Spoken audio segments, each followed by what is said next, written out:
Libadde ssanyu jjereere mu kkooti enkulu wano mu Kampala omubaka David Mutebi wa NRM bw'awangudde omusango gw'amwawabirwa munna-DP Dr.Lulume Bayiga.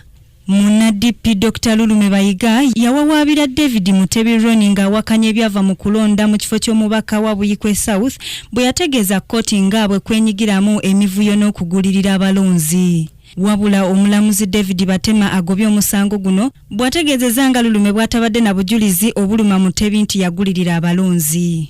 Ye David Mutebi abadde ajjudde essanyu ategeezezza nga bw'ali omusanyufu n'ensalawo ya kkooti kubanga egoberedde mazima na bwenkanya. Ebivudde mu kkooti tubyebaliza Katonda nti amazima galabise ku mulundi guli we twali wano ab'amawulire mwambuuzaako ne mbagamba kkooti tugibuulidde amazima.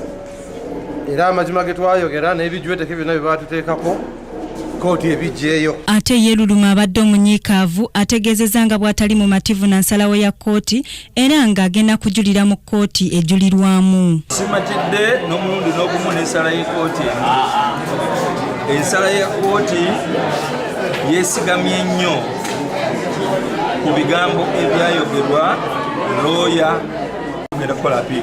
Emisango gyonna egy'okulonda gikoma mu kkooti ejulirwamu. Eggulire lino likusakiddwa Ekaka Ronald, Kingdom TV, amalindirire.